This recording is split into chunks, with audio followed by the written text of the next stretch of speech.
Welcome back to the Mina Show featuring Lenny, only NFL podcast where one of the hosts would never get called for illegal hands to the face because he doesn't have hands. That's Lenny. I'm Mina Kimes. I am so excited ahead of week 17, which feels crazy to say, to be joined by I think this is her second time. The great Carmen Vitali, who covers the NFC North for Fox Sports, knows the Bucs, who we're going to talk about today, extremely well. This is like perfect timing to have you on. I could spend all hour talking about Jaire Alexander, Carmen. Please stop me. I won't, because we can both do it. I love the story so much. The stories I have. Oh, you have? So yeah. I'm so glad because you're a reporter, so you're in the locker room, so you know things. Yeah.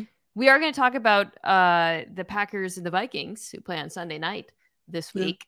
Jaire Alexander, who's the Packers cornerback, will not be playing in that game because he has been suspended because Mina, he got suspended because... Oh, no. I don't think Coach knew that I'm from Charlotte. I don't. So, I had the guys behind me. That's all that matters. He had the guys behind him literally because he went out to the field and pretended to be a captain and then screwed up the coin flip against the Panthers. I wanted the defense on the field. I encourage everyone. I thought that was pretty simple. The video of him where he looks exactly like Carmen right now, explaining it. So we're not really explaining it. It's amazing. It's honestly one of the funniest things I've ever seen. Yeah. I totally derailed it there just then. But it was his first game back after 6 games, and he gets himself suspended. So he's not going to be on the field again after what wasn't a good game, by the way. Showed absolutely no remorse for walking out with the captains, which he's not one. They have rotating captains. And just because he decided he should be out there because he's from Charlotte and then made the call on the coin flip, he was right. He called tails. But then also said, hey, the defense wants the ball, which the ref could have taken to mean that they wanted to kick off, which means they would have been making a choice and therefore given the Carolina Panthers 2 different possessions at the start of each half, an extra possession. Thank God Matt LaFleur, apparently every game he goes to the refs and says, if we win the toss, I want to defer. Or whatever it is that game. Yes, he does. So that is something that he makes, because apparently this isn't the first time that there's been some confusion within the Packers locker room about what deferring means or making those elections at the time. Every coach should do that. I didn't know that part of the story. That seems it seems like a good way to protect yourself from this happening, because in his defense, the language is a little complicated. I mean, you could see how somebody, not someone who is it's their job, but a random person might be a little confused. It's not great. The Packers defense, not great. We'll talk about that. We'll wait till the end to talk about that. Yes. It's terrific that you're on this week, not just to talk about that game. And I alluded to the Bucs, but we've got a big Lions game. Your division is so hot right now, so relevant right now. But before everything's relevant right now. I mean, so many teams are still in playoff contention. It's wild. It was hard to choose games, although a lot of the games are between teams in playoff contention. They're very winnable games that certain teams have. Before we get to that, though, I do want to hit one piece of news involving a team that is actually still in playoff contention, although they have a pretty slim chance of making it in. That's the Denver Broncos, who are still, quote, in the hunt. Unlikely, things would have to go their way in terms of, in addition to winning out. But they don't care, or maybe they do care. Maybe they thought this was, from a football perspective, the best move as well. They announced that they're benching Russell Wilson. So there's so many pieces to this. I think probably the most important one that's worth noting before we even get into it is that Russell Wilson, and this was reported almost immediately, has $37 million in injury guarantees that would kick in. They kick in the beginning of March. They would kick in, though, if he were hurt the last couple of games of the season. So I think a lot of people saw this and thought, okay, well, they're protecting themselves from that, because and this is, I think, the natural progression in that line of thinking, they're going to move on from him. Right. Now, we say natural, but like that is a remarkable thing to say, considering not only the incredible haul that they gave up to give Russell Wilson, but that if they do move on from him, it would be a cap hit in terms of dead money of over $80 million. Now they could spread that out over a couple seasons with a post-June 1st cut, but that's unprecedented territory, Carmen. Yeah. So let's start there. Do you think this is obviously about the money? And do you think that it's unfair to Russ in any ways? Do you think it's, I guess something that can be like, there is a football reason for it? There's so many different angles to look at this. I don't think that there's much of a football reason for it because of what you just mentioned, that the Broncos are still technically in playoff contention. And I don't know any coach or any football minded person that's going to give up at this point, even if it's a slim chance. So you're saying there's a chance. Yeah. I think this is a business decision. And I wouldn't be surprised if ownership had something to do with stepping in and saying, listen, we don't want to risk giving this money to a guy that we already are, if the decision hasn't been made, close to making that decision, that he is not going to be part of our future, at least in the long term. And they want to protect themselves so they can go out and get someone else. I think that Aaron Rodgers, in a lot of ways, opened the door for the way that these teams can take on this dead money and figure out kind of ways around it and ways to work within it. It's still not ideal, but it's been done, not to this degree, but this kind of opens the door. Like, all right, well, look, the Packers took on all that dead money by trading Aaron Rodgers. They're okay. They're figuring it out. What's the quiet part is that the Broncos aren't set up like the Packers are. They don't have a plan like the Packers had. This was always the plan, I think, for the Packers, regardless of how much dead money was included. So I think it was a business decision completely. I don't see how you can argue that it had anything to do with football. And as far as Russ is concerned, I'm not going to like, he's not the main problem, or he's not the only problem, I should say, in Denver. There's clearly some myriad issues within either the front office and both sides of the ball and in the coaching staff, and they just haven't been able to get it right for the past couple of years. And I just think that for him, it's kind of like, all right, well, he should have been better. I think it's one of those things where two things can be true. He should have been better, but he doesn't deserve all of the blame either. And he hasn't been playing terribly. He's been relatively average, and that's a lot of money to pay for an average quarterback. But if I was him, I would be miffed. I think that's what you just said there. It's like a lot of money for an average quarterback is kind of what makes this a little bit tricky and where I land on things. Because I've talked about this offense this season. They've been fine, not great. Russ has been very conservative. They don't really push the ball down the field very much. Yeah. I think the last few weeks he's been a little bit worse, and I think losing to New England to the Zap Man, that was sort of embarrassing for them, I imagine, for ownership. But like on the season, he's been fine, but he has not been fine relative to the trade and the cap hit, which has hung over him. And there are great, like if he was, let's say, he was on a Baker Mayfield, who we're going to talk about, style contract, I don't think anybody wouldn't be seen as a problem. People would say, wow, he's playing okay. It's fine. Yeah. But he's not. He has the 6th highest cap hit in football. And to your point about the Packers, which is very astute, that is now a cap hit that we now have seen teams do this. Like, we'll see what happens with Arizona and Kyler Murray in his contract. But it's a new world when it comes to dead money and teams' willingness to move on. It is a lot of money, though, and they're going to be in a really difficult situation. So I think just let's hit the Russ side of it. But first, the Denver side, in terms of the future, it does seem like a foregone conclusion. Like, I don't think they would be doing this if ownership hadn't said, okay, we're willing to take that kind of financial hit. They're already they're pressed for cap space. It's not there. I think they're like 28th in cap space in 2024. It's not good. So they won't, I don't believe they'll be able to, sign any meaningful free agents. Not that there are that many. They're currently picking 14th in the draft, but it's like a huge cluster. Covering the Bears all too well. After those first few picks, you got a bunch of teams who have like 6 losses and a bunch of teams that have 7 losses, including Denver. So that'll be interesting to see how that plays out in terms of what they do at quarterback. But you have to think it's either they're going to really go in on a young guy, or it'll be a transitional year. As far as Russ goes, Carmen, I don't know. I like. Do you think there'll be possible destinations for him? I don't know what kind of market there is because of what you said, that he's been very average and he's performed badly against really bad teams. I feel like he's been playing down to his level of competition a lot. Also, he's been very risk averse, which isn't the Russell Wilson that we're used to seeing when you're talking about how conservative he's been playing. And he's aging. He's on the wrong side or in his 30s. I think, is he 35 yet? I know that we're like right around the same age. Yeah. Crazy that he's 35.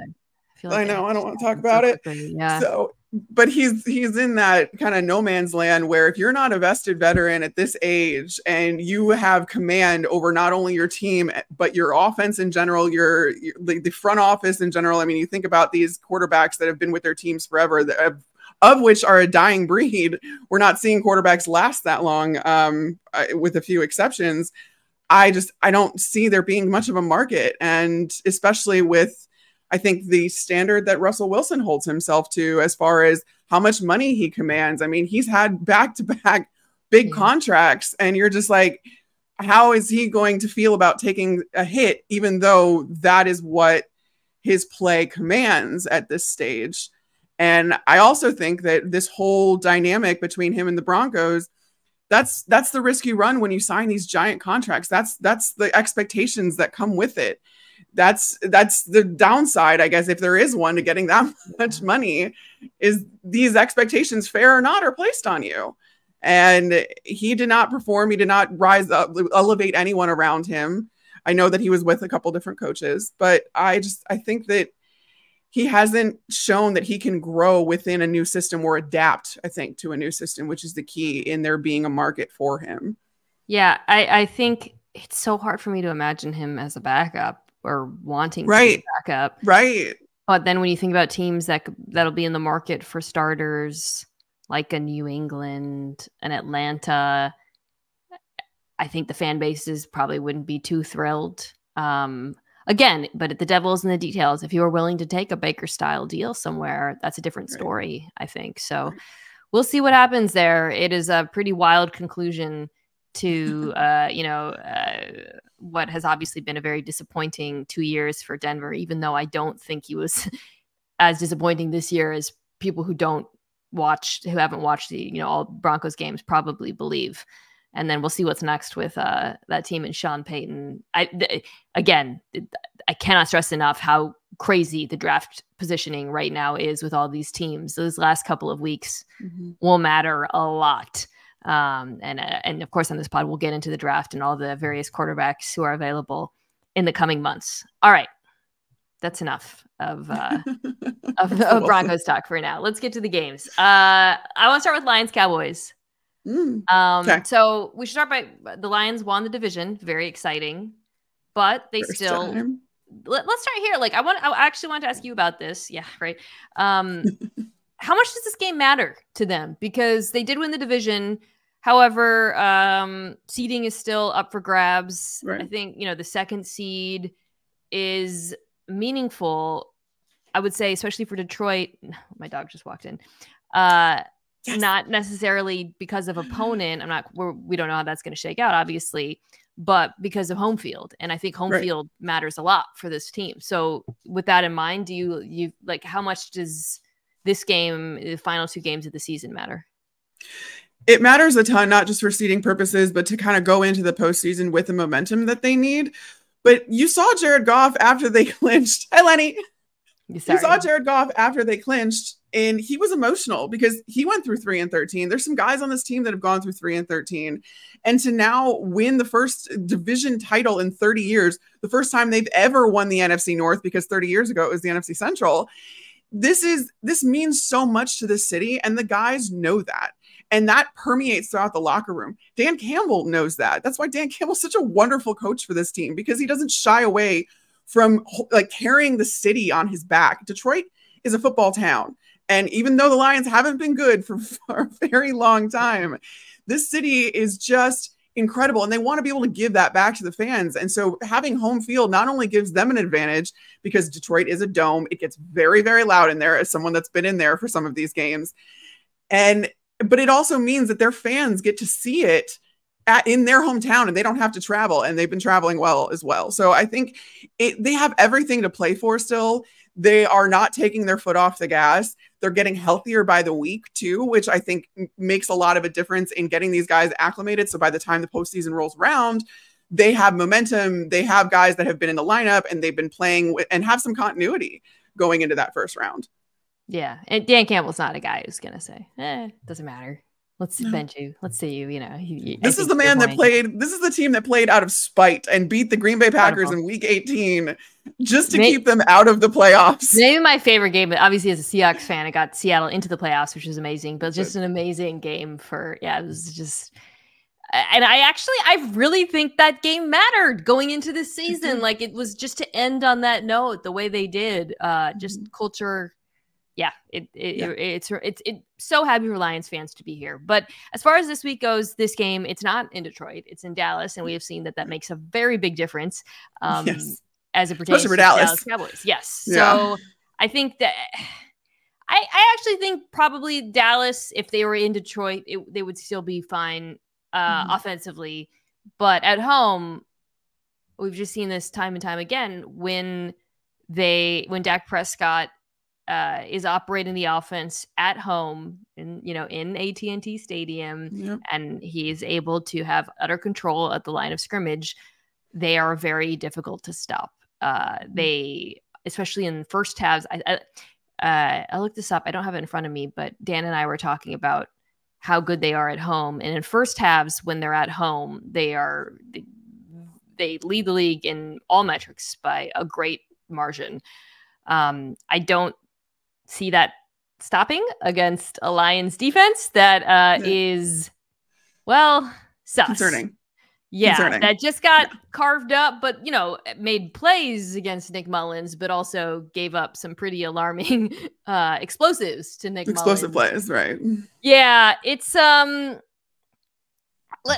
guess that's what I wanted to start because, I've talked about the Dallas offense a lot, and I think that this is a favorable matchup for them. As a Detroit fan, you clinched the division. That's great. You might be getting some players back. Maybe, I don't know what the status is of CJ Gardner-Johnson. You don't know yet. Lynn McNeil at some point, but not for this game. Yeah. Like I like what's your concern level watching this defense over the last few weeks? And then as we've been talking about, facing off against a Cowboys offense that is incredibly potent at home. Yeah, you mentioned that they gave up all of the explosive plays against Nick Mullins and the Minnesota Vikings, but they did get 4 interceptions. And I feel like it's kind of a confidence boost as far as that secondary goes. I've talked a lot this season about how that secondary is one injury away from absolute catastrophe. They have absolutely no depth for a while, for like 3-4 game stretch. Some of those, the corners, the starting corner, 2 corners and the starting 2 safeties played at or almost every single defensive snap. There was absolutely no rotation at those positions. And so you saw the productivity of the defense taper off towards the end of games because of the fact these guys were just flat out tired. And then the pass rush wasn't really helping them out because people have kind of figured out as versatile as Aiden Hutchinson is, he's kind of the only one you need to be concerned about, especially with Aleem McNeil out. I've talked a lot about how Aleem McNeil is one of the more underrated defensive tackles in the league, and his absence has been felt up front for sure. And he was a way for Aiden Hutchinson to get some more favorable matchups on the outside because he was commanding so much space and so much attention on the inside. But that being said, they've started to get a little bit more creative. Their linebackers, Alex Anzalone has been in the backfield more than he hasn't, I swear, this season. And he's, again, kind of one of those underappreciated guys on the defense. Jack Campbell has been everything that they want him to be, though he's not gaudy in the stats column. I mean, he's a sideline to sideline kind of off-ball linebacker guy that is going to be there for the foreseeable future. So they have really good pieces. It's just about a matter of them playing complementary football within the defensive structure. And that's just what we haven't seen because of these explosive plays. And to their credit, they keep coming back for more. I don't know if CJ Gardner-Johnson is going to end up playing this week. It's a possibility. Dan Campbell wouldn't rule it out, but they do have Jerry Jacobs practicing fully in that defensive secondary. So they can kind of afford a little bit of a cornerback rotation. I haven't even mentioned Brian Branch yet, who has been wonderful as a rookie. But I mean, you're going to probably see the thing about it is that Detroit's strengths, if you can call them that, in the defensive secondary, especially, is in the middle of the field. And that's somewhere where the Dallas Cowboys haven't really been attacking the last few games, even though that's their strength. I think CeeDee Lamb has been lighting up in the slot 56% of the time this season so far. And that's where, but that is kind of a good matchup to me. And I think the way to beat the Lions is on the corners. And you need to get stuff out of Brandon Cooks for that. You need to get stuff out of Michael Gallup for that if you're the Dallas Cowboys. And so I really think that that's going to be a very interesting matchup to watch in this game, is if Dallas Cowboys try to force the issue over the middle, and if gets kind of caught up in that because Brian Branch is there or Kirby Joseph, who are very anticipatory. Or line up CD outside. I mean, they're having line up CD outside. Yeah, they have had him play the role more of the X receiver, and that might be something that they go to in this one, given the talent advantage. To your point, yeah, it's a tough ask for these Detroit corners. I think up front, So I talked earlier this week about Dallas's loss to Miami, more focusing on Miami, but not having Tyron Smith at left tackle was a massive factor in that game. We'll see if he plays this week. He didn't practice today. So that is something. Yeah. Well, on the other side, neither did Taylor Decker. So that neither did Taylor Decker. Okay, so that I actually find the other side maybe more interesting, because on one hand, I think the Lions have certain things working in their favor. One of those things is that they have a very, very good run game. And of course, we have seen over the last couple of weeks that is an area where Dallas is vulnerable. They're vulnerable in quite a few ways, and you saw this on display a little bit against Miami. If you've seen it, you saw it to James Cook. On runs outside and off tackle, they're allowing the second most yards per attempt in the NFL, 5.2 yards per attempt. Guess which running back has the most yards per attempt on those types of runs? Jahmyr Gibbs, who is averaging, more than any other running back in football right now. So, you look at that matchup and you think, okay, this is, I could definitely see Detroit running the ball on Dallas the way we've seen teams do all season, but especially in recent weeks. I think where I would be concerned, Carmen, is if they fall behind, because the Dallas offense is so good and suddenly Jared Goff is back there forced to throw. Maybe they don't have Taylor Decker. The Dallas pass rush tees off. If you get into those situations, you start to get much more worried about the Lions offense. Well, we've seen kind of a Jekyll and Hyde out of Jared Goff when he's protected and when he's not. And that's not something exclusive to his time in Detroit. That's who he is as a player. If you can get to him behind what should be a brick wall of an offensive line, then you can throw him off rhythm. And especially if he's behind and he's trying to throw for his life, Jared Goff is like one of the last few statues left in the league. He's not really super mobile. He's not going to really get out of pressure and move around the pocket as much. You need to give him a little bit of time, but at the same time, he's got this run game to lean on. And when you don't have Jahmyr Gibbs bouncing to the outside, you have David Montgomery powering his way through the interior, and an offensive line that is very well equipped to open up those interior gaps, which is kind of how they're so effective in this run game, and how Ben Johnson is able to be so multiple in what he calls, is because you can run any type of run scheme with this offense and make sure that Jared Goff has something reliable to lean back on, even if he's not playing well. Something I also discovered, though, as I was doing my prep for this, I didn't realize Sam Laporta, their rookie tight end, has 101 targets this year. 101. I am beside myself about how much he is being utilized and how much responsibility is on the shoulders of this 6'3" tight end. It was in his first year. So that's another thing too, that it's another layer to this offense that makes them really hard to contend with, because you've got so much to deal with in the backfield.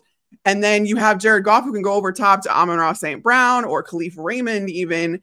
But then you also have Sam Laporta occupying kind of the intermediate area and making those contested catches. He plays so much bigger than he actually is, because he's actually kind of undersized for a tight end. Yeah. And he's a really crisp route runner. And he's just so, he can get himself open and create separation, unlike anyone that I've seen, especially in their first year as a tight end. And I talked to Rob Gronkowski about him, actually. And I was like, what do you make of this kid? And I mean, Gronk was effusive with his praise and in Sam Laporta. And he's like, yeah, he's going to have way more yards and way more catches than I did in my rookie year, but he's not going to have more touchdowns. Sam Laporta is knocking on the door of Rob Gronkowski's rookie touchdown season of 10 touchdowns. I believe Sam Laporta has 9. So one more. Well, he's coming for it, Rob. So I can't stress enough how, if this offense is allowed to get going, how hard they are to stop. Dallas defense, very good on the outside, 26 in DVOA versus tight ends. So that could be an area where they're able to attack. Yeah, I keep going back to this like concept of like just game script and whether the Lions can avoid letting the game get away from them. Because when everything's on the table with the run game, the run action, what they're able to do with play action, I think they can move the ball on Dallas. But like, as we've been talking about, it's if they fall behind where I start to get worried about Goff under pressure, decision-making. And, I thought I talked about this earlier this week. I thought he played reasonably well against obviously a very tricky Brian Flores defense. Yes. But it's going to be a matter of like, oh God, like the Lions offensive line is good and they're really good when they're healthy. But if we're talking about like the Cowboys NASCAR package, where they're able to get all those passes, you start to get worried about the quarterback, even though he has done a pretty good job also of getting rid of the ball quickly.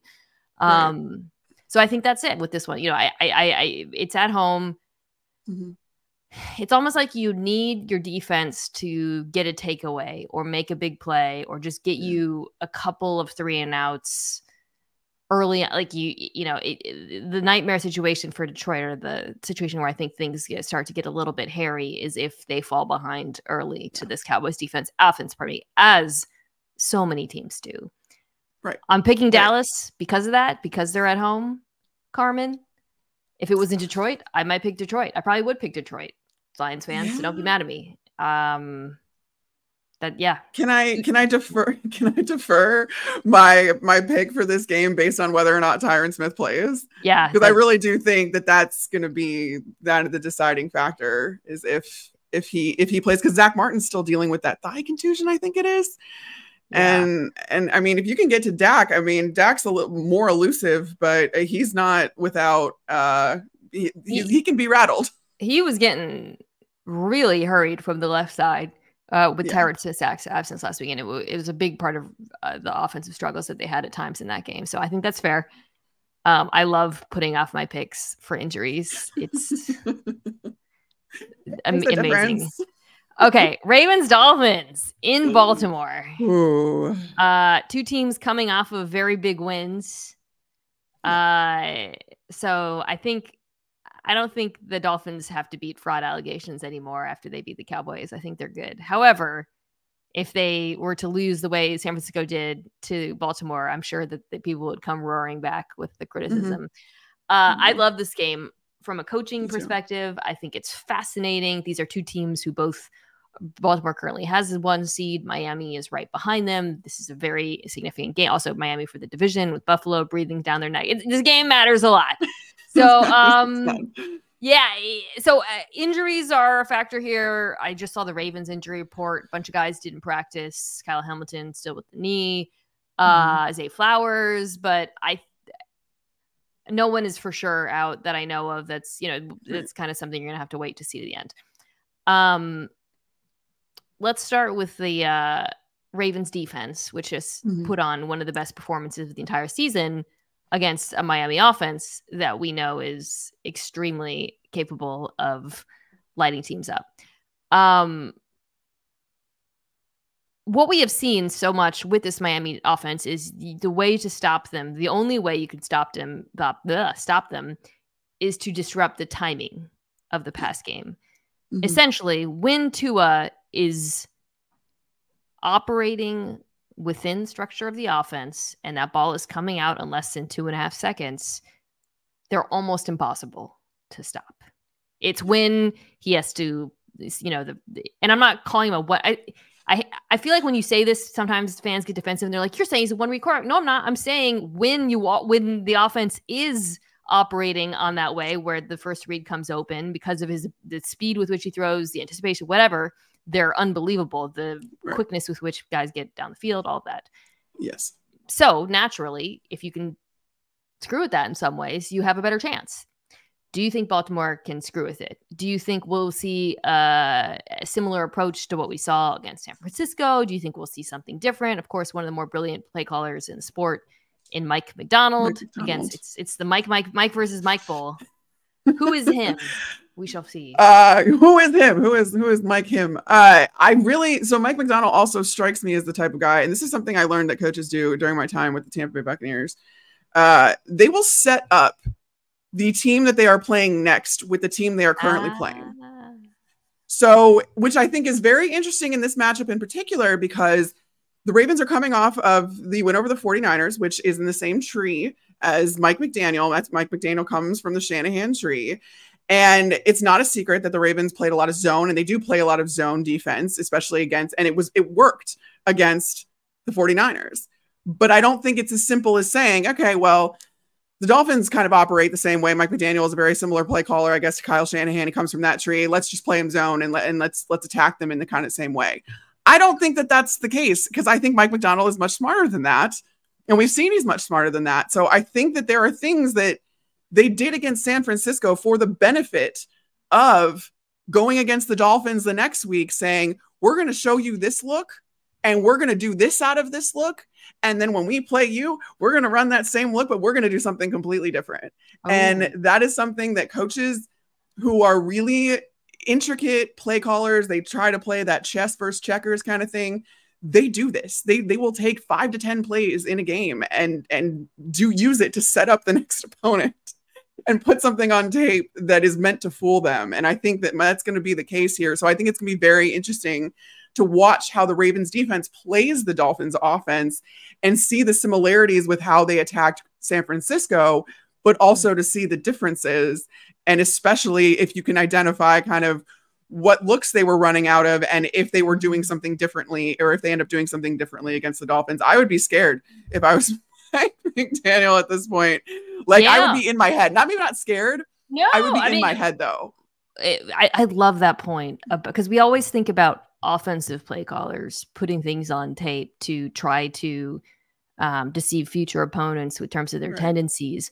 But, a defense like Baltimore that shows so much in terms of their pressures in particular, and gives quarterbacks so much to think about, and then, changing the picture on them post snap in the way they do, then doing it the next game in a totally different fashion. Like, let's say, in this game, you have Roquan and Patrick Smith lined up on the same side and suddenly drop into the coverage. What in the next game? What if they come, versus this look, right? I think it's interesting. It's tricky for Tua. It's tricky for this offensive line, which obviously is pretty injured and has. The Dolphins have the closest thing in the NFL to an offensive line proof offense that maybe exists, but it's still it becomes a problem if the quarterback has to hold onto the ball for more than 2.5 seconds, which Tua rarely does. But I was gonna say he gets his ball out quicker than I think anyone. Right, his time to throw is quicker than anyone in the league right now. It's definitely the quickest in the league, and whether he is going to need that time, and whether those pressures can matriculate and take advantage of the offensive line confusion, to me is a function of whether or not those windows will be there that he throws into. He is like this offense. It is all about creating those windows and delivering the ball into the windows before the defense has any chance to stop him. And because his skill players are faster than everybody, they're able to get there to those windows quicker. I think so for Baltimore. Yeah, it's a matter of like, okay, well, if we have unexpected players dropping into coverage versus, certain RPO looks that they use. What can we do to basically cloud those spaces that Tua and the Dolphins thrive in? I think that I'm not 100% sure how this is going to play out. I think Baltimore is probably better suited to do it than any defense in the NFL right now. Probably. Which is, fascinating, because I think I saw this great chart that Arjun Menon posted that was like predictable coverages, unpredictable coverages, teams that mix things up, and then how good they were. And you had the Browns all the way at the top on one side with the predictable coverages, but just incredible execution. Effective, and then you had the Ravens on the other side, right? The Browns play a ton of man. Their guys are physical. They'll just, and then they win with the 4-man rush. Whereas the Ravens are, they're physical too, but they don't play much man, and it's all about the confusion that they create. I kind of think that approach is probably better against this Dolphins offense. Yes. You think so too? So I don't know who's going to win, though. Give them the way that I feel like slow down the Miami offense is to give them more to think about and give Tua more to read and try and change things up as much as possible post snap. Or I'm going to be very interested too to see, Marlon Humphrey played in the slot against the 49ers. I'm going to be very interested to see if he stays there or if he goes outside and you put, if he's healthy, Kyle Hamilton. You're all AAPI, do it all safety. I love Kyle Hamilton. I've loved him ever since he came out of Notre Dame. I was just like, he was such a fun player to me. What a game. And I think he's going to be a really crucial piece to what the Ravens want to do against this offense, the Dolphins offense. I hope he's healthy enough to do it. And I think Marlon Humphrey is going to be the key too. Are they going to move him around? Is he going to stay outside, inside? Give Tua as much to think about as you possibly can, because I think that's the way to slow this offense down as much as possible. When they do run it, and I think they will, especially, given all of the quarters that the Ravens play, the Dolphins run game is very horizontal. Can the corners, you saw this with Humphrey in the Niners game, who was so physical and tackled so well, can they limit the explosiveness of the Dolphins run game on the ground? I think they can. I think they're better suited to stop that sort of run game than like the what we saw from the Rams, who just were slamming duo into them on that one drive. Right. So we'll see. Other side of the ball, the Dolphins defense is playing really well. The Cowboys game was extremely impressive. Yeah. But how do you stop this version of Lamar? Can you? I don't feel qualified to talk about the Ravens offense because I don't think anybody's qualified to talk about the Ravens offense. Talk about multiple. They're a chameleon. They can run a power run offense if they need to against you because that's the better matchup, but they can just as easily spread it out. And Lamar is he's one of one. And, for all of the conversation that's been going on about Lamar and teams not being interested in him and all that other stuff, part of me doesn't want to believe it because I'm like, how can you not see this player, how valuable this player is? He's already won an MVP and he's playing better ball than he was when he won the award, which is it's mind-boggling to me because with him, you can be so fluid and so flexible as an offense, and how you combat that as a defense is I don't know how to do that. I don't know. I can't really, I don't think anybody can really figure it out. It's just a matter of slowing it down. The Ravens have, or the Dolphins, I also can't really figure out their defense because I'm telling on myself because they do a lot. They do a lot, but they have a top 5. They have the best pressure percentage in the league right now, highest QB knockdown rate, but they blitz at the 5th lowest rate in the league. I'm like, the way that they're able to get pressure with 4 allows them to do so much more on the back end.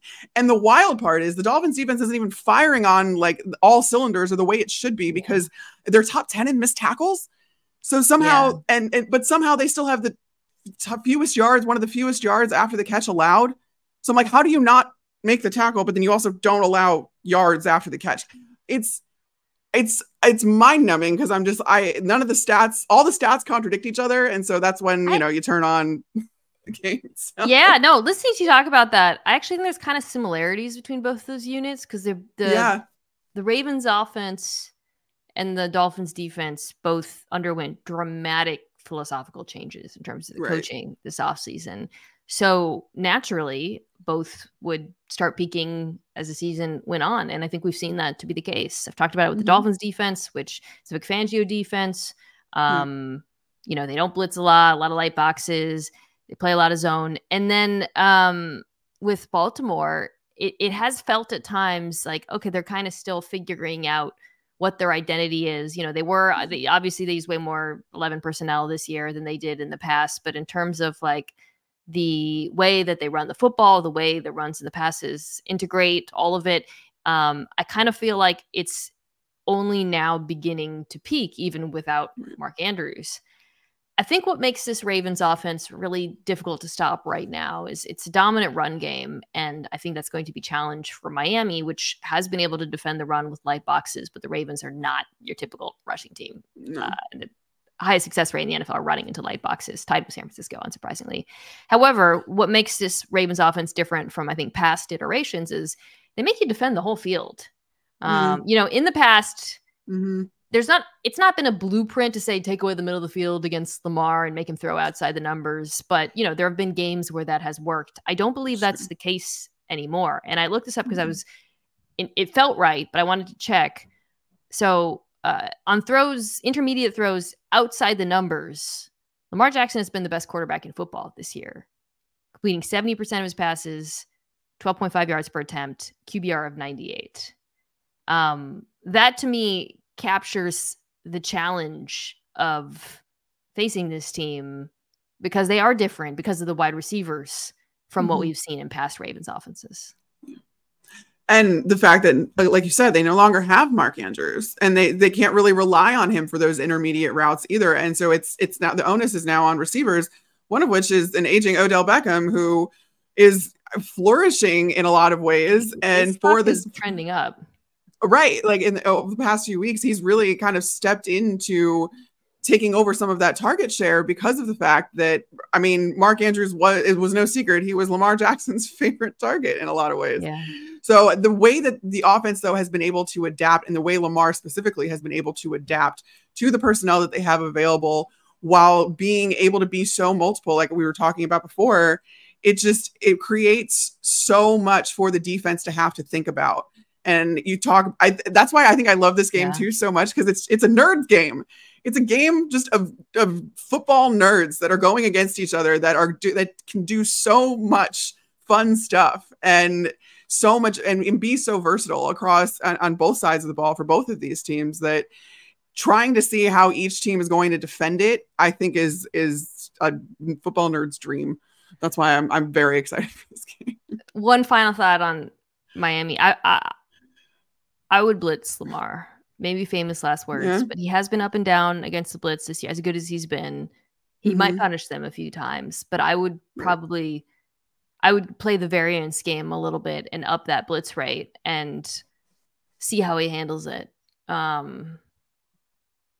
He's just so his pressure field for this year has been so unbelievable, but I do think Miami has guys outside of that front four who can bring heat in a way that'll surprise him. So I would do that. I hope they get Javon Holland back, because he's one of those guys that will come downhill and he'll hit you, and he enjoys doing it. So I wonder if they can get him back, that'll allow for some pretty creative, I think, blitz packages on behalf of the Dolphins. That's a great point. And this is one where I think you can do a cop out with the injuries if you right. They're not doing it because they don't have him. If everybody's healthy, I'm leaning Baltimore. It might be a little bit of recency bias seeing what that defense did to San Francisco, and it's in Baltimore, Yeah. But it's gonna be tricky. You can pick if you want, but you don't have to. You can.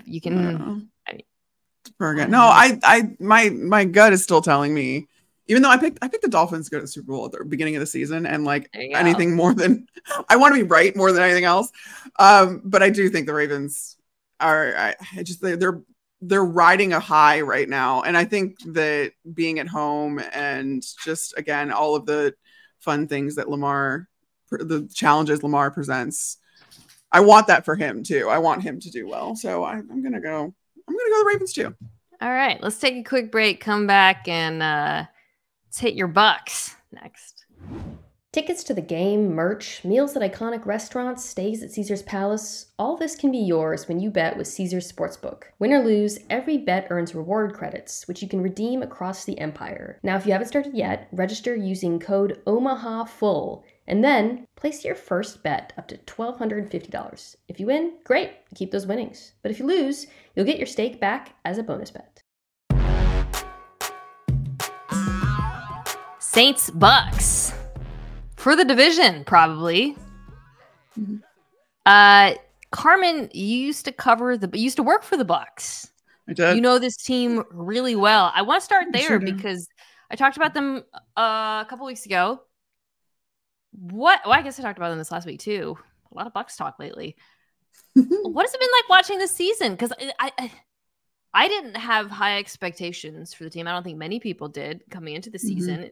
I thought it would be a transitional year. I thought the roster was too good to be bad, but I thought because of the quarterback situation, they weren't going to be a playoff team. They appear to be the best team in the division to me. Does that surprise you? I mean, what is your general feeling? No, because the division is awful.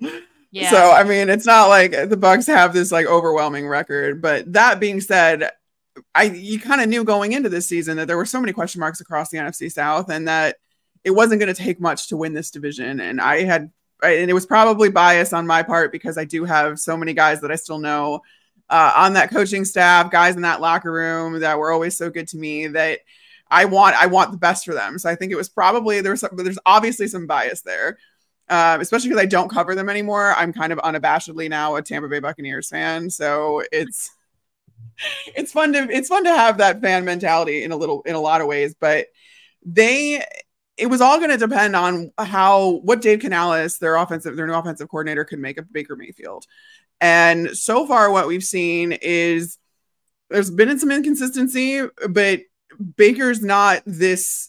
He's playing smarter, and he's trusting his receivers. I think that's what strikes me the most when I watch this team now, is how much Baker trusts Mike Evans, how much he trusts Chris Godwin, even guys like Cade Otton, their tight end. And now that their run game has come on a little bit, I'm like, hey, we have kind of a more well-rounded offense. That was something that was missing during the Bruce Arians years. I mean, that offense, even with Tom Brady, was a downfield pass, and then pass again. There was no run game to speak of. And now that's kind of come on, I mean, this is why they brought Dave Canales in. I've talked to Todd Bowles about Dave, and they brought him in because he's a smart guy and he can teach really well. He's a really good teacher. And so again, this is one of those things where when you undergo a complete philosophy change, it takes a little while. And it just so happened that the Bucs were good enough to stay afloat before now kind of having some upward momentum as it matters. And in a division where they didn't need to stack up a ton of wins. Okay, let's start with the offense and then how they match up with the Saints defense. It obviously still has a fair amount of talent. Yeah. I think what strikes me watching this Bucs offense is sometimes when you watch teams in the NFL, you're like, what do you do well? What do you like? Do you have any stars? Do you have any an identity? And I think what I like about watching the Bucs right now is they do have. There are things that they are better at than most teams. Like there are, obviously we knew the wide receivers were good, although Mike Evans is maybe underrated at this point in his career. But that connection with Baker Mayfield has really blossomed into something that I think is actually fearsome for a team like the Saints, especially without Marshawn Lattimore, who's of course been a fun person to match up with Mike Evans over the years. Mike Evans. So Baker has been the 7th best quarterback in football versus man coverage, a little bit below average versus zone, despite the fact that you'd think that game against Joe Barry's defense would have bolstered that to top 5. But he's been amazing against man, and that's really a Mike Evans stat. Mike Evans has been 11th in yards per route run, target share against man coverage, 7 touchdowns, tied for the most in the NFL with A.J. Brown and Tyreek. Our ESPN wide receiver metrics really like him this year. His ability to get open, again, that's sort of against man coverage. It really stands out. And to your point, I think Baker sort of not finally, but honing that connection with him downfield versus especially when he has him one-on-one is tremendous in this offense. The other thing I love is Rachaad White. The run game it's okay. It's not horrible, but it's okay. But as a pass catching back, buddy, they have really landed on something with him there. And I think both those two things give defenses a lot to think about. Well, that's why they brought Rachaad White in, because that was something he was asked to do at Arizona State, which was that made a huge difference into, taking him, I believe, in the 3rd round. And what they wanted him to bring to this offense, because they still have not had much of a run game to speak of, but it's just better than it has been, which was the bar was on the floor. Yeah. And I think that has allowed, Baker to kind of get more comfortable with the play action and to bring out that aspect of this offense to the point where it buys him a little bit more time, because Mike, for as good of a receiver as he is, he's not the fastest. So he needs time to get down the field, and you can buy him that time without stressing your offensive line, which was just put together this year as well, by utilizing that a little bit more play action, which I think we've seen now that they trust their run game a little bit more, at least in the sense that the ball could be going to the back because it could be being caught out of the backfield by Rachaad White. And he's got really good hands. He can run routes. And they're figuring out how to use him, which I really appreciate, being an Arizona State alum myself. I tell those guys all the time. I'm like, I went to Arizona State undergrad, and then I claimed Northwestern because I went there for grad school. I balanced out my education. But I've been like pushing Rachaad White on the coaches there, like texting them all the time. Like, where's my guy? Why aren't you using my guy? I need my guy. I need whatever. 2nd in EPA per play amongst running backs catching passes this year. It's above McCaffrey, behind only James Cook. Pretty impressive. I think, and then I do want to get Baker, because I know I just kind of made that about Mike Evans, Rachaad White. Baker has been accurate, aggressive, attacking. He appears to have confidence in the structure of the offense. Right.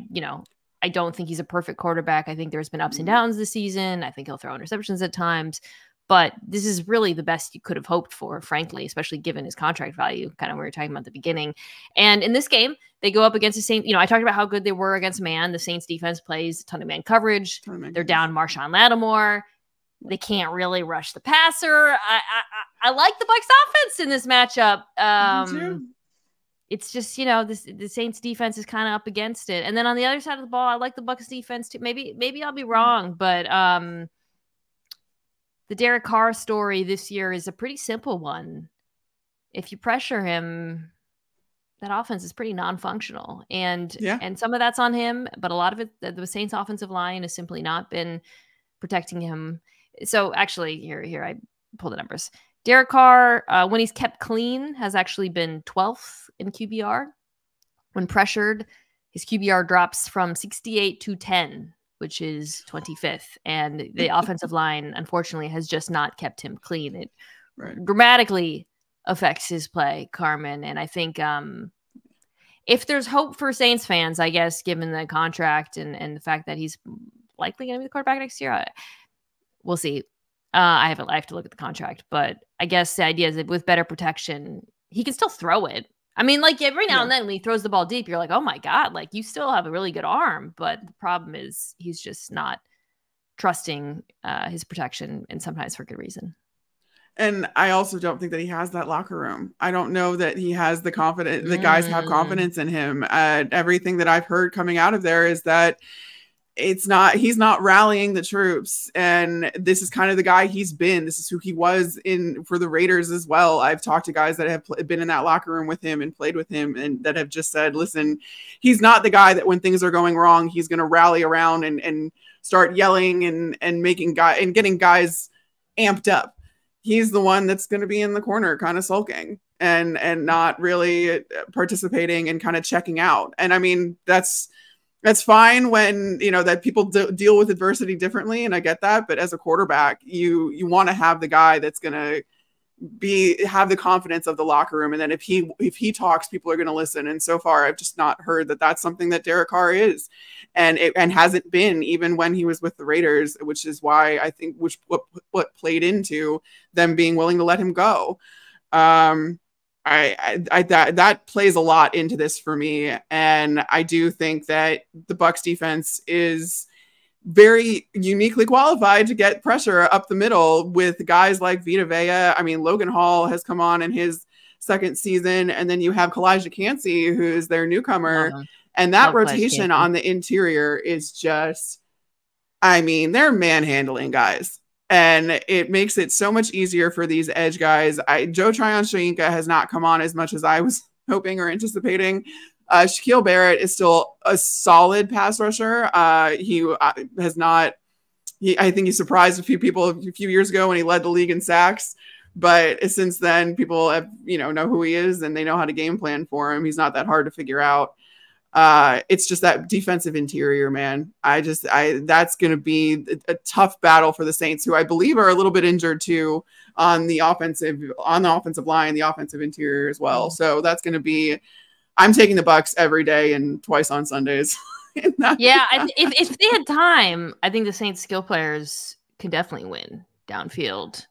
Shaheed, Olave, those guys. I think Shaheed's healthy, but I just question whether they'll have time in this. I do want to say, like, it has to be such a frustrating season for Saints fans because, I talked about this with the Falcons and the division being so winnable. And if they win this game, it's obviously still in play. But watching Carr this year, and I just looked at his contract, they can get out of it. It would be, to our point, what's money anyways, what is it? What's it? And maybe they should, but the cap wise, obviously they're in hell, as they always are. Always. Yeah. I think it's a frustrating operation because you have good players outside of, like the receivers are good. Kamara, they're not running the ball well, but when you see him move in space, he's still talented. He's still a good pass catcher. Mm-hmm. And then Carr, like, he can throw it downfield. I grabbed this out of curiosity. On deep balls, he's 7th in EPA per play. Then to intermediate, it falls to 13th. And then on short passes, it falls to 21st. Some of that is players. Some of it is him, I think, checking it down. Some of it is the design of the offense. There's a lot that goes into that. But when you watch an offense that does, probably lean on short passes at moments that tend to infuriate fans more than most, it's just like a frustrating experience knowing that they could be capable of it feels like they could be capable of so much more given the talent on that roster. So yeah. It's tough to watch. And plus these two teams are so familiar with each other. And I just feel like that's who the Saints have been, or, since Derek Carr has gotten there. But also, I mean, think about who they were under Drew Brees and how it was dink and dunk down the field. And the Bucs have figured out how to kind of combat that in recent memory more often than not. I can't let this go without talking about Levante David and what he's still been able to do as a 31-year-old, or 31, 32. 32. No, 30, I was going to say he's a year younger than me. So wait a second. Oh God. Have you ever seen that? It's like a meme on Twitter that's like sportscasters talking about like a football player in the early 30s. Yes. Oh my God, it's a miracle that he's still out there. A medical miracle. The 32-year-old oldest player in the league. He's still so good. Every time I watch the Bucs, I am stunned by, and it's not, some of it is his, obviously, like, he's seen everything and he's very good at reading quarterbacks and reading the run and keying in on things, but also, like, he still flies around out there. He's a good player. So I think a lot of that too is just because he's so anticipatory.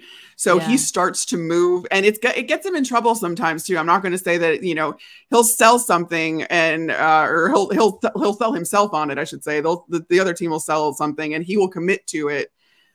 maybe before he should have, and therefore he can be wrong sometimes. But more often than not, given his experience, given what he's seen, especially with a team that he's this familiar with, he's right in what he thinks and the decisions he makes, and it allows him to get to places faster. It allows him to be on the outside and to kind of seal that edge a lot more, especially when you have a guy like Alvin Kamara. I mean, that's been some of the most fun matchups that I ever got to see when I was working for the Bucs, was Alvin Kamara and Levante David, and how they kind of counteracted each other. And you add in Devin White, who has not been without his share of drama this year. Had a good game this last week. Had a good game this week. He bounced back. Yeah. He bounced back, after being held out. I won't say benched, or I won't say whatever, but he was held out, and then he came back though, and seems to have figured some things out, and the Bucs defense has as well. So that's a fun matchup. I really like watching the linebackers, especially the Tampa's linebackers, especially when they play the Saints, and especially when they play Kamara, because you see some real creativity out of this defense, and you can watch and appreciate Levante David for the player he has been and still is. Let me ask you one Bucs question just before we move on. It sounds like we're both leaning Bucs in this one, which would make the Bucs the NFC South winners. Amazing. It's probably important setup, because I think if the Bucs win the division, this probably influences the answer to the question I'm about to ask, which is, do you keep Baker Mayfield as your quarterback next year? Do you not do you think they will, but would you, Carmen, keep Baker as quarterback? Yeah, I think I would. And I think that's the way that front office is leaning too, because of the fact that he's been in the system. You're not going to have the opportunity to draft a new developmental guy. You are going to have to pay a ton of money for a veteran. And if you're going to pay a veteran, why not pay the veteran that has been in this offense for a year, who has learned it, and again, has been a serviceable quarterback. I mean, I've seen growth and improvement in Baker Mayfield this season. It's been inconsistent and it hasn't been linear, but there's been improvement, and he has the chemistry with the guys that you're hoping to keep. They owe Mike Evans a contract too. So if they keep Mike Evans, they're going to have some more cap flexibility, because all or most of Brady's money is off the books after this season. So they're going into next year with a little bit more flexibility as far as the cap goes. They should be able to still pay Mike Evans what he's worth and what he needs to stay in Tampa. And Baker Mayfield I feel like it's going to be a modest contract as far as like starting quarterbacks go. Yeah. It's not going to be cheap, but it's not going to be what they're getting him for now. I think that there are upgrades to be made around Baker Mayfield, but he can be a piece to build around. I'm inclined to agree. Obviously, the devil is in the details. What kind of contract you give him matters. Right. But if it's kind of like that mid-level quarterback contract, that's, I don't know, we've seen given to the likes of like Tannehill or Geno to some extent, maybe it wouldn't be that big. I think it makes sense. I agree with what you said, just in terms of like the relationship with Mike Evans, Canales. He's probably going to start getting head coaching looks at some point, probably not this offseason, but I do think that he has really identified Baker's strengths and built a really savvy offense around him and around the players that they have on their roster. Mayfield's playing aggressively, confidently, attacking, as I've been saying. They're not going to be in position to draft one of the top quarterbacks. So it makes sense. I will say I think they need to make a decision about, have they given up on Kyle Trask or how they feel about him? I feel like given some of the decisions they've made, it kind of suggests that he's not the future or, someone that they believe in which case I do think they should draft a quarterback at some point and then take another shot on one. But Baker as the starter next year makes sense to me. It does. All right, Tampa. Exciting times. We'll see. Watch the Saints crush them, and all of a sudden we're I know, totally right? confused. It's the NFC that South would be a very Bucs thing to do. I don't know. Be a very Bucs. Right? Just delay. I think they'll win the South, but if they win it this week, it would be a very Bucs thing to do, to just roll over and then wait till the very last minute to win the division. Let's wrap with Packers Vikings.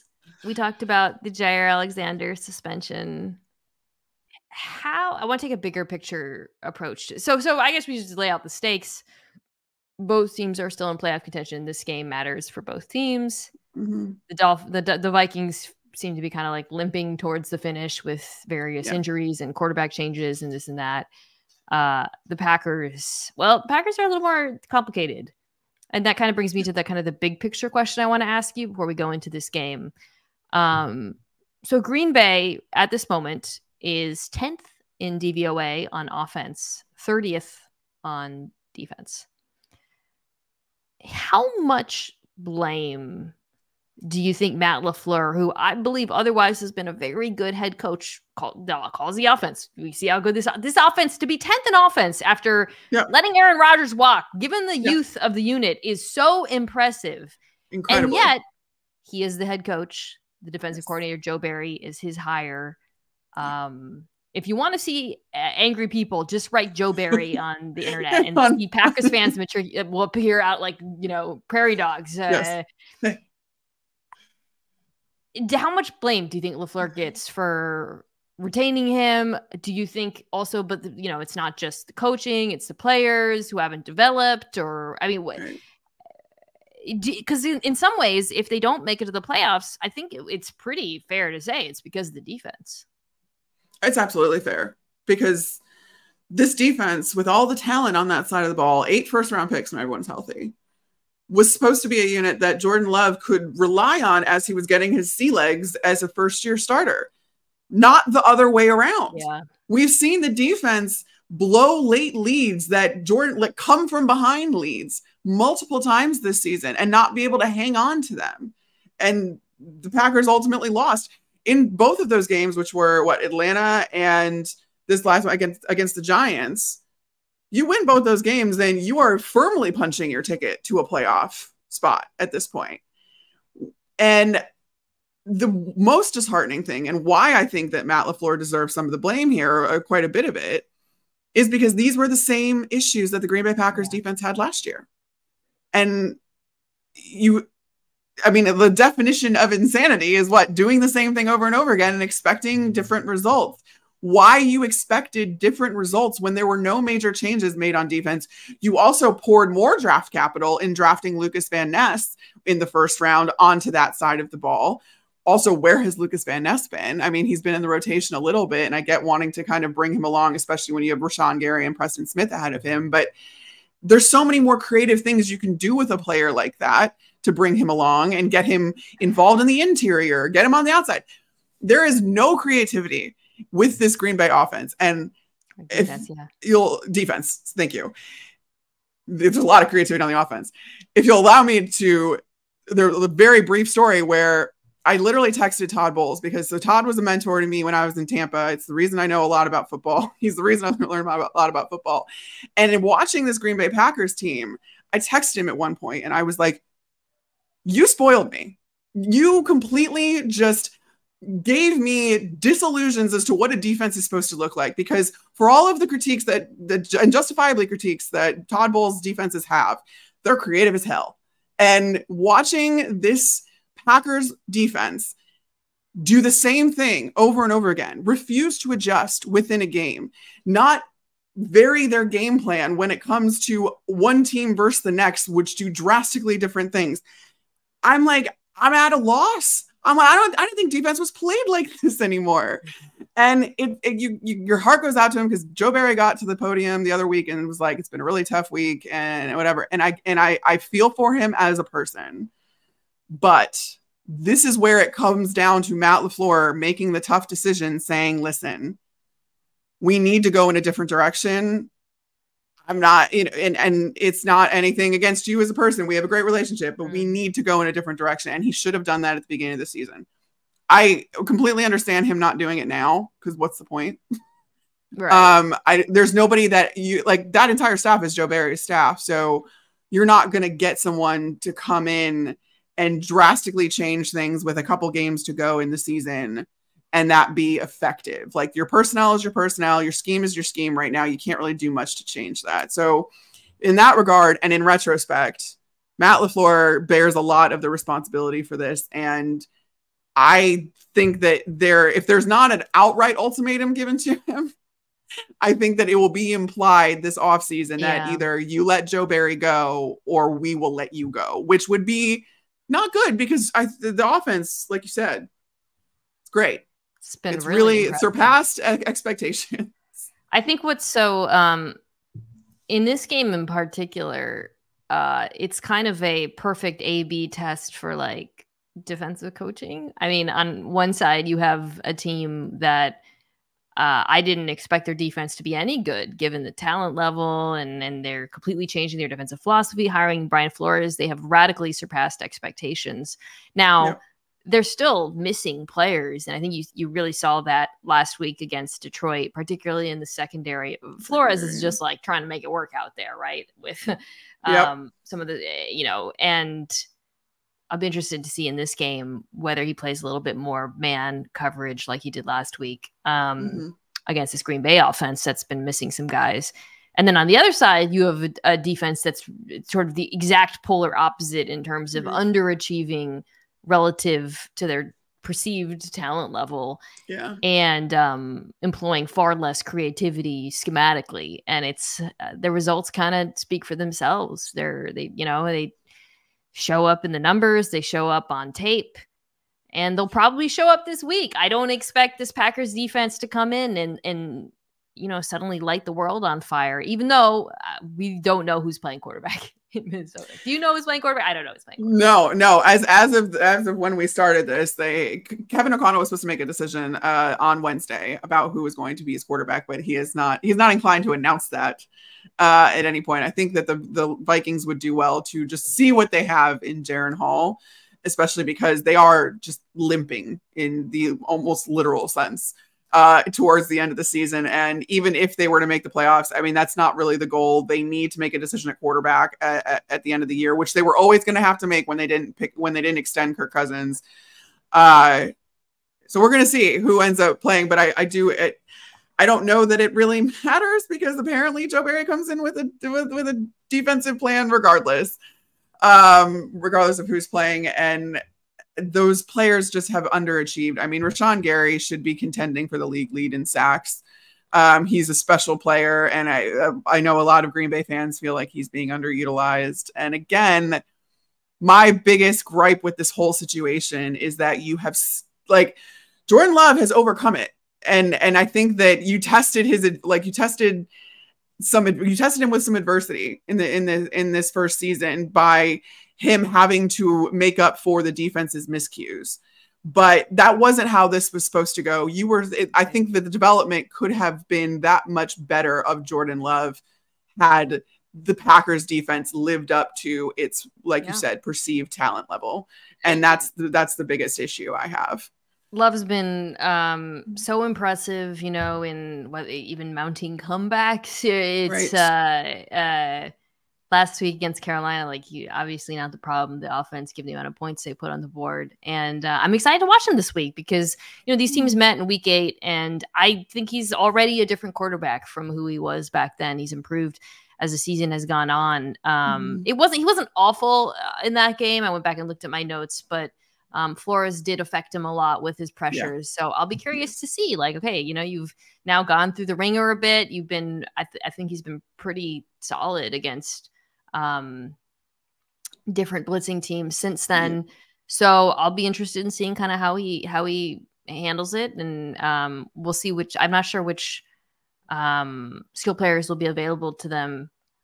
Because last week they lost players, or which made by the way, the offensive performance all the more remarkable. They didn't have Watson or Reed. And Dontavian Wicks suffered the injury. Yep. So we'll see who's available to them. Aaron Jones really picked up the slack in that game, but and he was another one that Jordan Love was supposed to be able to rely on, and not through any fault of Aaron Jones' own. I mean, it's been injury related, but he has not been on the field as consistently as you would have hoped with a young quarterback. But despite all of that, I mean, Jordan Love is on pace for over 4,000 yards this year, over 30 touchdowns, and 13 interceptions, I believe. His numbers to Aaron Rodgers' first season are eerily similar. It's a difference of 27 yards and a couple of touchdowns and then the same exact interception numbers. But the most encouraging thing with me, for me, watching Jordan Love has been, all right, this week his footwork was off and his fundamentals were a little off. The next week, that's not an issue anymore. And he learns kind of week to week. If he falls, if he falters in one way or has something he needs to work on the one week, he remedies it by the next. And he's constantly improving and evolving. And he's become so quick to make a decision. He's very decisive. And the way that he can read defenses, I just think is so impressive for a guy that's not even done with his first full year in the NFL. And I think that's why this is going to be very interesting to see. It's going to be like what like those tests in when you were growing up, where it was like you took the test at the beginning of the year, and then to see what you've learned, like the standardized test, like see what you've learned by the end, like he now gets a chance to do that against Brian Flores' defense, which I think is going to attack him much the same way, and you're going to be able to see his growth. I wouldn't be surprised if they do play a little bit more man in this one, because I was looking back, he struggled against it the first time. The blitz, he was kind of up and down. They sacked him 4 times. So, but yeah, it's like, okay, young Jedi, like you've surpassed various challenges since then. At the beginning of the Packers season, I remember saying, like, it doesn't really matter what happens. All you want to see is if you've got something in Jordan Love. Yeah. But now we're here at the end, and I think, you do have something in Jordan Love. Mm-hmm. But then when you reflect on what we said at the beginning, which is you're 10th in offensive DVOA and 30th in defense, you're mad. You're still mad because, even though you do, it's hard to live on moral victories knowing that you could have had more. You can still have more. It's not over. This is a loser goes home kind of situation. I lean Green Bay, which I think is entirely fair, given that we don't know who's playing quarterback for Minnesota. Exactly. And I don't see a fight in Minnesota to really like get into the playoffs, because they know that there are still shifts coming and changes coming and everybody's hurt. I think that hurt. Yes. Cornerback is... And I mean, not to say the Packers Packers need to get into the playoffs, because they don't, but it would still be just, again, a exclamation point on the end of a season where you got the evaluation you needed on Jordan Love, and you may have just done it again in this quarterback succession system that you have. And making the playoffs is something that would, I feel like, really affirm your decision to stick with Jordan Love throughout, and maybe kind of catapult you into a longer term extension for him. That'll be an interesting decision to be made. That's for sure. All right. Carmen, as always, we wrap with game picks. Little update on the standings in my family's Pick'em League. I did actually pretty well last week. So our season standings, unfortunately, my mom is still very much in the league by like a lot. It's not close. I think I need to pick more upsets at this point to have a chance, because she is going to be hard to catch. All right. So on the season in the Kimes family Pick'em League. Let's go, Simon. I know. She picked the Panthers for the other. Anyways, so she is 11 games up on me. So this is going to be rough. My brother is now 5 games up on me, which is not great. My dad is in last place, which is funny. Okay. But, it's still a chance. I got to pick some upsets. So maybe what I put in here won't be what I actually believe, because I got to play the variance game a little bit. Yeah. It's not great over here in the Pick'em League. But anyways, all right. Let's pull up the picks and the lines. Here we go. Okay, the Jets are at the Browns. The Browns are favored by 7.5. I'm going with Joe Flacco. Yes. Thursday Night Football. The legend grows. The legend grows. I mean, I do worry about the Browns' offensive line against this Jets pass rush, but I'm equally worried about the Jets' offense against the Browns' defense. So I was going to say the Jets' offense as a whole. Yeah, right. Wow. Dallas is favored by 6 at home against Detroit. I'm taking Dallas at home. I would too. Although I wouldn't pick that against the spread though. That's a big spread to me. I don't like that. 8-7 Colts at home are favored by 3.5 against Vegas. I'll take the Colts here against the Fighting Antonio Pierces. God, the Colts might be a playoff team. That's so weird. Shane Steichen needs more buzz for Coach of the Year. Yeah, I mean, there's been some, but geez Louise, like no one was giving this team a shot. Okay, Atlanta goes to Chicago. This is your account. The Bears are favored by 3 at home, so it's essentially a pick 'em. Justin Fields fighting for who knows. What do you think? Better trade value? Yeah, right. Oh God. I think I could go and upset on Atlanta. I still don't fully trust the Bears offense. I mean, obviously not trust the Bears offense. I don't even trust the defense yet to really be consistent. I like the Atlanta defense a lot, and I think that they're going to be able to do some things to confuse Justin. And I mean, yeah, no, I'm going to go Atlanta. The Jags, we don't know what Trevor Lawrence's status is, but we do know that they're playing Carolina at home, so they're favored by 6.5. Yeah. Yeah. I wouldn't mind a Carolina upset here, but I don't know if that's gonna. Jags vibes are so bad around the Jags right now. I like the Jags defense too, so I think they'll be effective enough. Yeah, Carolina. You can't really pick Carolina. No, I not feel good about it. Joe, although I do, Panthers fans. Oh, maybe I'll mention this here. So this is on YouTube. You guys can watch on YouTube always every week. Next week, I am going to do, probably I'll put this on my podcast feed as well, but I'm going to do a YouTube episode going through all the crappy teams and giving them New Year's resolutions. So we will have some Panthers talk there. And I will say, with the obvious caveat that we just spent like 15 minutes trashing the Packers defense, Bryce Young did some nice things against them. He made some really impressive throws, and that made me really happy good throws. To see. All right. Yeah. We already picked the Bucs. The Cardinals are at the Eagles. The Eagles are favored by 10.5. I would take the Eagles, but I would definitely take Arizona to cover that. Yes. The Niners get to work out their frustrations on the Commanders. However, it's Jacoby Brissett who has been promoted to starter, which Spark City, spark.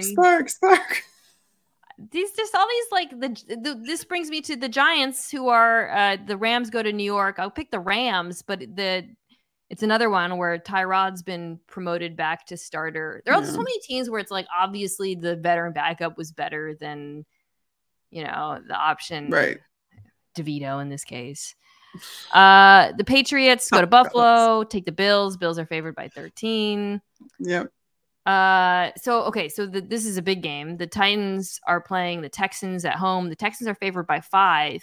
Assume that means it's believed CJ Stroud will be back. Is coming back. Yeah. Oh, I just come on, man.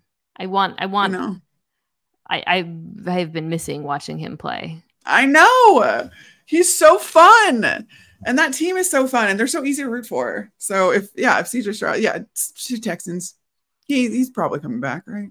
Ravens only favored by 3.5 at home.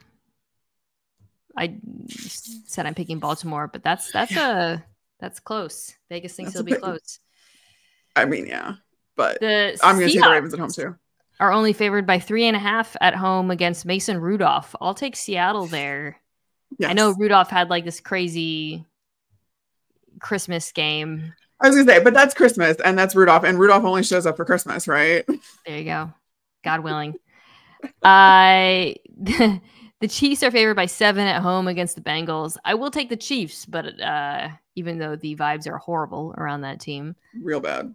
Bengals defense, but I'm not going to pick them to cover, or I'm going to pick the Bengals to cover. Yeah, this is a get right opportunity though for the Chiefs offense because this Bengals defense is not good. So true. I will be side eyeing them if they can't do anything. Because the Raiders defense is sneaky frisky. Yeah. So. Okay, finally, there's 2 more. The Chargers at Denver, Jarrett Stidham, Easton Stick. Denver's favored by 3.5. I'll take Denver for like a little dead cat bounce kind of game. My favorite part of this was like, well, they also want to see what Jarrett Stidham can do and if he can provide a spark for the offense. I'm like, that's coming straight from someone's agent. Good God. Like please don't say that with a straight face. You're trying to get a spark out of Jarrett Stidham. That's the thing about like all these quarterbacks being benched and elevated and whatever. It's like the level of spin is so hard to wade through. So funny. I mean, but yeah, Stidham was kind of good last year. I'll take Stidham. Yeah. Finally, I think we're both taking the Packers against the Vikings. Yes. Yes. Wow. What a week. Carmen Vitali. What a podcast. Thank you so much for coming on, helping me wade through the NFC North, talking Bucs. Love talking Bucs with you. Might have to do that again because the Bucs look like they might be a playoff team. We'll see. Thank you, as always, to the kind folks at Omaha, Kirsten Sebecki, Owen Saylor, Anthony Jimenez. You can follow Carmen on Twitter. Is it just Carmen Vitali or Carmi V? Carmi V, amazing. Carmi V, so easy to find. And I will be back next week. As always, you can check this podcast out on YouTube, youtube.com/@MinaKimes. If you're listening in the audio format, please rate and review. And thank you so much as always. Thank you.